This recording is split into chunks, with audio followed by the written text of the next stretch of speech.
குழந்தைகளே, welcome to KL biology NEET.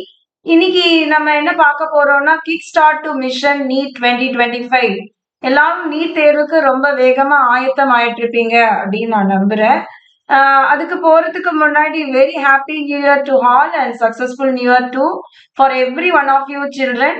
இப்போ உங்களுக்கு இருக்க குழப்பம் எல்லாம் என்னோட பேக்லாக்ஸ் எல்லாம் நான் முடிச்சிருவேனா, என்னால இந்த எக்ஸாம்ஸ் எப்படி டைம் ஷெட்யூல் போட்டு படிக்க போறேன் அப்படிலாம் சில குழந்தைகள் வந்து கேக்குறாங்க. அந்த மாதிரி குழந்தைகளுக்காக இந்த காணொலியை நான் ரெடி பண்ணியிருக்கேன். இப்போ இந்த காணொலிக்கு போறதுக்கு முன்னாடி நம்ம ஒரு சின்ன கதையோட ஆரம்பிக்கலாமா?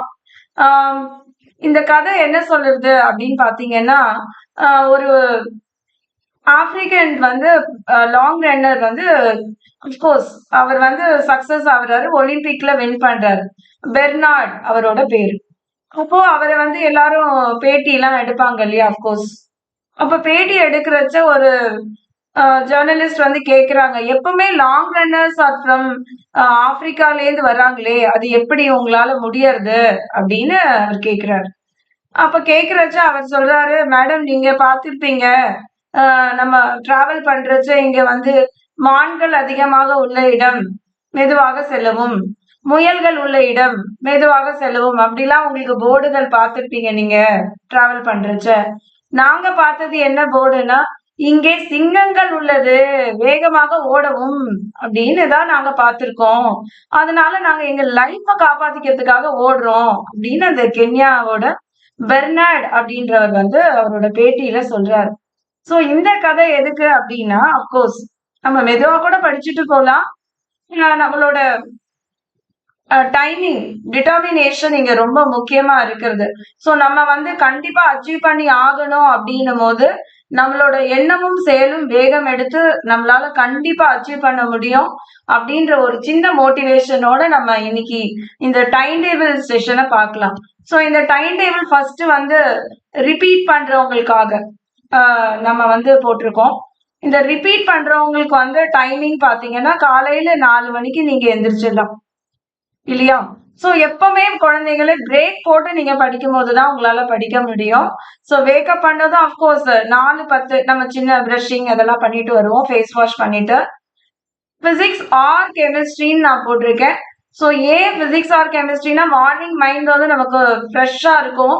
அப்போ நீங்க இந்த ப்ராப்ளம்ஸ் எல்லாம் ஒர்க் பண்ணும்போது it will be more easy or equations also. இல்ல நீங்க உங்களுக்கு என்ன கம்ஃபர்ட் ஜோனா நீங்க போட்டுக்கலாம். சோ ஒரு நாள் பிசிக்ஸ் படிச்சீங்கன்னா மறுநாளைக்கு யூ கேன் லேர்ன் கெமிஸ்ட்ரி அந்த மாதிரி கூட வச்சுக்கலாம். அதுக்காக நான் வந்து உங்களுக்கு இந்த மாதிரி ஒரு டைமிங் கொடுத்துருக்கேன். 6:15 to 7:30 வந்து நம்ம solving questions from the subject learn. So இப்ப நீங்க என்ன சப்ஜெக்ட் படிச்சீங்கனாலுமே, நீங்க எலக்ட்ரிசிட்டி படிச்சீங்களோ, மேக்னட்டிசம் படிச்சீங்களோ, தெர்மோடைனமிக்ஸ் படிச்சீங்களோ, எது படிச்சாலுமே அந்த சாப்டருக்கான கொஸ்டினை மஸ்டா நீங்க வந்து ப்ராக்டிஸ் பண்ணி இருக்கணும்.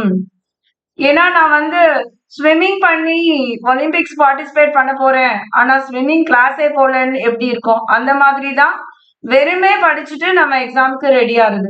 You should practice. ஓகேயா? இப்போ பிராக்டிஸ் பண்ணிட்டோம் நம்ம. அந்த பிராக்டிஸ் பண்ண பிறகு அதோட எரர் நோட்னு ஒண்ணு வச்சிருப்போம் இல்லைங்களா நம்ம. சோ அந்த எரர் நோட்ல எப்பவுமே நம்ம என்ன பண்ணணும், அதுல என்ன தப்பு பண்ணோன்றத நீங்க செக் பண்ணிக்கணும். சோ அதுக்கப்புறம் நீங்க அப்கோர்ஸ் கிளாஸுக்கு ரெடி ஆகி போயிடுவீங்க. அப்போ கிளாஸ் அட்டென்ட் பண்ணும்போது இந்த எரர்ஸ் என்ன தப்பு வந்தது, உங்களால சால்வ் பண்ண முடியாதத நீங்க டெஃபினட்டா உங்களோட மாஸ்டர்ஸ் கிட்டயோ மேடம்ஸ் கிட்டயோ கேட்டுக்கலாம். So you are attending class till 5 PM வச்சுப்போமே. அதுக்கப்புறம் நமக்கு டிராவலிங் ரெஸ்ட் இதெல்லாம் தேவைப்படுது இல்ல. அப்ப அப்கோர்ஸ் நம்ம ரெஸ்ட் எடுத்துக்கிறோம். அதுக்கப்புறம் நம்ம 6:10க்கு வந்து புக் எடுக்க ஆரம்பிச்சோம்னா 8. சோ 8ல இருந்து நம்ம பயாலஜி தான் போட்டிருக்கோம். சோ பயாலஜி 2 மணி நேரம். அப்போ பிரேக் கொஞ்ச நேரம். திரும்பி நீங்க என்ன பண்றீங்க, solving question from biology. Again நீங்க என்ன பயாலஜி சாப்டர் படிச்சாலும் அந்த கொஸ்டின்ஸை கொஞ்சம் சால்வ் பண்ணீங்கன்னா தான் அகெயின் நான் சொன்ன மாதிரி practising is must in NEET exam. ஏன்னா நீங்க காம்படிட்டிவ் எக்ஸாம் எழுதுறீங்க குழந்தைகளே. இதுக்கு முன்னாடி நீங்க போர்ட்லாம் எழுதும் போது 1 மார்க்குன்னு நிறைய பேர் வந்து டைமே அலாட் பண்ண மாட்டாங்க. Usually they will learn for 2 mark 5 mark and detail answer அதுக்கப்புறமா புக் பேக்ல இருந்ததுன்னா பார்த்துட்டு போவாங்களே தவிர எம்சிக்யூக்கு ஒரு டைம் அலாட் பண்ணி படிக்கிறதுன்றது நிறைய பேரோட வழக்கமா இருக்கிறது இல்ல. சோ இங்க வந்து நம்ம அந்த ஆட்டிடியூட கொஞ்சம் விட்டுட்டு we have to practice questions from the subject whatever you are learning. சரியா குழந்தைகளே? அப்போ அதுக்கப்புறம் நீங்க அப்கோர்ஸ் உங்களோட டின்னர் முடிச்சிடலாம். 10 o'clock உங்களோட க்ளோசிங் டைமா நான் போட்டிருக்கேன். ஸோ நாளைக்கு மார்னிங் நான் என்ன படிக்க போறேன் அப்படின்ற பிளானோட நீங்க வந்து தூங்க போலாம். இல்ல எனக்கு வந்து காலையில எல்லாம் எந்திரிக்க முடியாது மேடம், நான் நைட்டு தான் படிப்பேன்னா நீங்க வந்து இந்த 4 to 6:15 அந்த டைமிங்க வந்து நீங்க இங்கே எக்ஸ்டெண்ட் பண்ணிக்கலாம். 11:30 12:30 அது ஒரு சில குழந்தைகள் வந்து நைட்டு படிக்கிறத ப்ரிஃபர் பண்ணுவாங்க. ஜென்ரலா போட்டிருக்கேன் மார்னிங். நீங்க எப்படி உங்களுக்கு வசதிப்படுமோ அப்படி படிக்கலாம். பட் படிக்கணும், அது ரொம்ப மஸ்ட் இல்லையா? அடுத்ததா நான் போட்டிருக்கிறது வந்து இந்த ரிப்பீட்டர்ஸ் பண்ணுவாங்க. ஆல்ரெடி ஒரு வாட்டி இன்ஸ்டிடியூட் போயிருப்பாங்க. சரி நம்ம கிட்டதான் நோட்ஸ் எல்லாம் இருக்கே, நாமளே வீட்ல இருந்து படிக்கலாம் அப்படின்னு சிலர் ஆரம்பிச்சிருப்பாங்க. சோ இந்த மாதிரி குழந்தைங்க வந்து எப்படி ப்ரிப்பேர் பண்ணலாம் அப்படின்றதுக்காக நான் ஒரு டைம் டேபிள் ஃப்ரேம் பண்ணியிருக்கேன். அப்கோர்ஸ் இது வந்து அவங்களுக்காக கேட்டதுனால ப்ரிப்பேர் பண்ணியிருக்கேன். ஸோ மார்னிங் வந்து அப்கோர்ஸ் நீங்களும் 4 மணிக்கு எந்திரிச்சிடலாம். அண்ட் ஒவ்வொரு சப்ஜெக்ட்டுக்குமே நான் வந்து 3 hours கொடுத்துருக்கேன். இப்ப மார்னிங் பிசிக்ஸ் போட்டிருக்கேன் ஆஸ் யூஷுவல் 4 to 7:30 வரைக்குமே நான் பிசிக்ஸ் தான் போட்டிருக்கேன் வித் த பிரேக் இல்லையா? ஒரு நடுவுல ஒரு 15 நிமிஷம் பிரேக் கொடுத்துருக்கேன். அந்த பிரேக்குக்கு அப்புறமா நீங்க பிசிக்ஸ்க்கான கொஸ்டின்ஸை சால்வ் பண்ணி ஒரு சின்ன பிரேக்குக்கு அப்புறம் அதோட எரர்ஸையும் நீங்க அனலைஸ் பண்றீங்க. ஆஸ் நீங்க வீட்ல இருந்து ப்ரிப்பேர் பண்ணும்போது உங்களுக்கு டைமிங்கும் கன்வீனியன்ட்டா இருக்கும். இது என்ன தப்பு எப்படின்றத அனலைஸ் பண்ணி எரர் நோட்ல எழுதுறதுக்கு. சோ இது உங்களுக்கு ஒரு 4 ஹவர்ஸ்க்கான ஷெட்யூலா போயிடுறது. அதுக்கப்புறம் ஒரு பிரேக் ஆர் லஞ்ச் எடுத்துட்டு நீங்க கெமிஸ்ட்ரி அதே மாதிரி 3 hours டைம் ஸ்லாட் கொடுத்துருக்கேன் நானு. அந்த 3 ஹவர்ஸ்ல நீங்க என்ன பண்றீங்கன்னா கெமிஸ்ட்ரிய படிச்சுட்டு அதுக்கப்புறமா அதோட கொஸ்டின் சால்வ் பண்றீங்க. அதுக்கப்புறம் you are analysing the mistakes. So இந்த பிரேக் வந்து நம்ம போகும்போது நம்ம ஜென்ரலா என்ன மிஸ்டேக் பண்ணுவோம் அப்படின்னு பாத்தீங்கன்னா, ஓகே மேடம் ஒரு 5 நிமிஷம் நான் போய் இன்ஸ்டால பார்த்துட்டு உடனே கட் பண்ணிட்டு நான் வந்து படிக்க வந்துடுவேன் அப்படின்னு நம்ம நினைப்போம். இந்த 5 நிமிஷம் முடியும் போதுதான் யாராவது ஒரு ஸ்டோரி போடுவோம். இந்த ஸ்டோரிய மட்டும் பார்த்துட்டு போயிடலாம் அப்படின்னு நம்ம நினைப்போம்ல. அதுக்கப்புறம் வேற யாராவது போடுவாங்க. சோ அந்த 5 நிமிஷம் 50 நிமிஷமா மாறிடும். சோ வீட்ல இருக்கும் போது நிறைய டிஸ்ட்ராக்ஷன்ஸ்க்கு வாய்ப்பு இருக்கு. நான் இன்ஸ்டிடியூட்ஸ் நீங்க போகும்போது அந்த அளவுக்கு டிஸ்ட்ராக்ஷன் இருக்காது. ஏன்னா எல்லாரும் படிச்சுட்டு இருப்பாங்க, கிளாஸஸ் போகும். சோ கம்பேரிட்டிவ்லி உங்களுக்கு கொஞ்சம் டிஸ்ட்ராக்ஷன் அதிகமாகும்.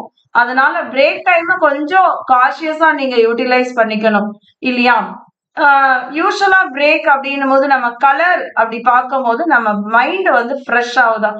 ஏன்னா நீங்க வந்து ஆல் த டே படிச்சுட்டே இருக்கும் போது உங்க பிரெயினை வந்து ஃப்ரெஷ்ஷா வச்சுக்கிறது ரொம்ப முக்கியம். ஸோ நீங்க ஒரு குட்டி தூக்கம் கூட போடலாம் என்ன கேட்டா. And colouring is very important. ஏன்னா நீங்க கலர் கலரா பாக்குறச்ச வந்து உங்களுக்கு பிரெயின் ஆக்டிவிட்டி இன்னும் ஷார்ப்பா இருக்கும். பட் எனக்கு கலரிங்லாம் பிடிக்காது அப்படின்னா okay, you can meditate also for some time. ஓகேயா? And analysing from the chemistry paper also you can do. நான் வந்து எண்டில் பயாலஜி போட்டிருக்கேன். ஸோ பயாலஜியும் 3 hours கொடுத்துருக்கேன் நான். And then you have to solve the question and of course you have to analyse the mistakes. எங்க நம்ம தப்பு பண்றோம் அப்படின்றதும் ரொம்ப முக்கியம். ஏன்னா இப்ப வந்து காம்பிடன்சி இன்க்ரீஸ் ஆகும் அப்படின்னு நமக்கு என்டிஏல இருந்து ஒரு நோட் வந்திருக்கு. So we have to solve many more questions to face the competency. சரியா குழந்தைகளே? சோ இந்த ஸ்லாட் உங்களுக்கு பிடிச்சிருக்கோம்னு நினைக்கிறேன். உங்களுக்கு இது பிடிச்சிருந்ததுன்னா தயவு செய்து ஒரு லைக்கும் அண்ட் கமெண்ட்டும் போட மறந்துடாதீங்க. அதே மாதிரி பாத்தீங்கன்னா, இல்ல மேடம் நான் இப்ப ஸ்கூல் போயிட்டு இருக்கேன், அப்ப நான் எப்படி படிக்கிறது அப்படின்னு நீங்க கேட்டீங்கன்னா, உங்களுக்குமே வந்து ஒன்ஸ் நீங்க 11th நுழைஞ்சிட்டீங்கன்னா 4 மணிக்கு எந்திரிக்கிறது கொஞ்சம் கஷ்டமான விஷயம்தான் குழந்தைகளுக்கு. ஆனா அதை ப்ராக்டிஸ் பண்ணிட்டீங்கன்னா நீங்க ஸ்கூல்ல இருக்கும் போதே நீங்க நீட்டா கிளியர் பண்ணி போறதுக்கு அது ரொம்ப ஹெல்ப் பண்ணும் இல்லையா? சோ காலையில எழுந்து நான் உங்களுக்கு என்ன போட்டிருக்கேன்னா மார்னிங் 2 ஹவர்ஸ்க்கு வந்து நீட் போட்டிருக்கேன். சோ லேர்ன் ஃபார் நீட் அப்படின்னு போட்டிருக்கேன். என்ன சப்ஜெக்ட்னு போடல. நீங்க ஒரு நாள் பிசிக்ஸ் படிக்கலாம், ஒரு நாள் கெமிஸ்ட்ரி, ஒரு நாள் பயாலஜி. சோ அந்த மாதிரி ஒரு ஷெட்யூல் பண்ணிட்டு 6 நாளைக்கு நீங்க படிக்கிறீங்கன்னு வச்சுக்கோங்களேன். லாஸ்ட் டே அந்த 2 ஹவர்ஸ வந்து நீங்க டெஸ்ட்டுக்கு மாரி வச்சுக்கலாம். இப்போ நீங்க வந்து அந்த கொஸ்டின் அதே நீங்களுமே என்ன பண்ணணும்னா, என்ன சப்ஜெக்ட்டுமே படிச்சாலுமே, அந்த கொஸ்டின்ஸ சால்வ் பண்றத விடவே கூடாது. அதுக்கப்புறம் அஃப்கோர்ஸ் நீங்க ஸ்கூல் போக வேண்டி இருக்கும். ஸ்கூல்ஸ்ல கிளாஸஸ் அட்டெண்ட் பண்ணியிருப்பீங்க. அப்புறம் ஒரு 5:30க்கு வரீங்கன்னே வச்சுப்போமே. ஆன் ஜெனரல் ஸ்கூல் ஹவர்ஸ் முடியறது. அப்போ அதுக்கப்புறம் வந்து நீங்க ரெஸ்ட் எடுத்துட்டு அஃப்கோர்ஸ் நீங்க வந்து அந்த ஈவினிங் அண்ட் நைட்ட வந்து ஸ்கூலுக்காக தான் நீங்க அலாட் பண்ணியிருக்கீங்க.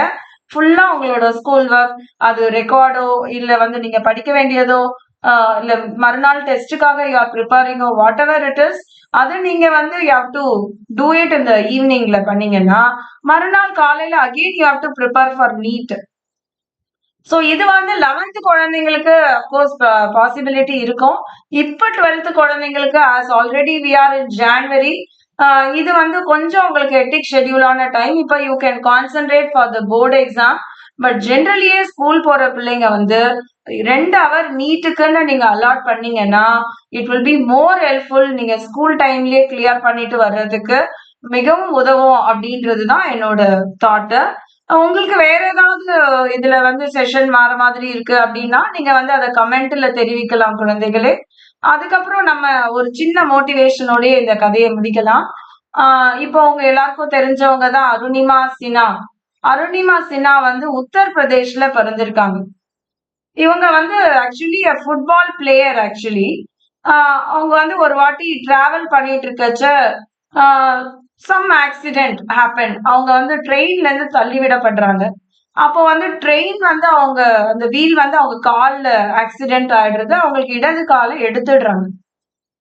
இந்த அம்மாக்கு ஆக்சிடென்ட் ஆகி மறுநாள் காலையில தான் அது மக்களுக்கு தெரிய வந்து அவங்கள காப்பாத்தி ஹாஸ்பிட்டல் கூட்டிட்டு போய் அஃப்கோர்ஸ் அவங்களுக்கு கால் ரிமூவ் ஆயிடுறது அந்த ஆக்சிடென்ட்ல. அவங்க வந்து ஃபுட்பால் பிளேயர். சாதாரண ஒரு மனிதனுக்கே வந்து ஒரு கால் போயிடுத்துன்னா எவ்வளவு வருத்தமான விஷயம் அப்படின்றது நம்ம எல்லாருக்குமே தெரியும். அவங்க வந்து ஒரு ஃபுட்பால் பிளேயர். அப்படி இருக்கிறச்ச அவங்களுக்கு அந்த கால்ன்றது எவ்வளவு முக்கியமான ஒரு பார்ட். அது போனதும் அந்த அம்மா அதுக்கு தயங்கல. நான் வந்து எவரெஸ்ட் மலையை ஏறுவேன்னு அந்த அம்மா வந்து அப்பமே டிசைட் பண்றாங்க. when her leg was amputated.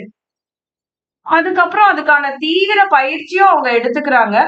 Of course கவர்மெண்ட்டும் அவங்களுக்கு நிறைய சப்போர்ட் பண்ணியிருக்காங்க. அவங்க அந்த மலை பயிற்சி எல்லாம் முடிச்சுட்டு ஒரு நாள் ஏறவும் ஆரம்பிக்கிறாங்க வேர் வித் குரூப் ஆஃப் பீப்புள். அப்ப ஏறி போறச்ச ஒரு இடத்துல வந்து அதிகமா அவங்களுக்கே தெரியும், எல்லாம் பயாலஜி படிச்சிருப்பீங்க. ஆல்டிடியூட் சிக்னஸ் எல்லாம் இருக்கும் இல்லையா? இவங்களுக்கு வேற ஆம்பியூட்டட் கொஞ்சம் இருக்கு. அப்போ அவங்களுக்கு வந்து ஒரு இடத்துல அவங்களால நகர முடியல, கால் எடுத்து வைக்க முடியல, ரொம்ப டயர்டா ஃபீல் ஆகுறாங்க. She sat down. அப்ப அவங்க கூட வந்தவங்க எல்லாருமே வந்து அவங்க உட்காந்துட்டாங்களேன்னு யாரும் நிக்கல.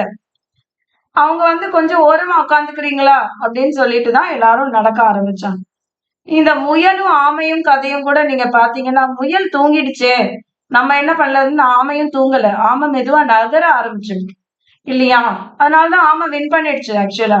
சோ இந்த அம்மா கதையிலயும் இவங்க வந்து உட்கார்ந்துட்டாங்க. அப்ப யாரும் இவங்களுக்காக வெயிட் பண்ணல. கொஞ்ச நேரம் கழிச்சு அவங்களே அவங்களோட டிட்டர்மினேஷன் நான் ஏறியே தீர்வேன் அப்படின்னு அவங்க டிட்டர்மைன் பண்ணாங்க. அதுக்கப்புறம் அவங்க மெதுவா கிளைம் பண்ண ஆரம்பிச்சாங்க. And she succeeded also. அதனாலதான் அவங்கள பத்தி நம்ம இப்ப பேசிட்டு இருக்கோம். So determination is very important to clear all your competitive exam.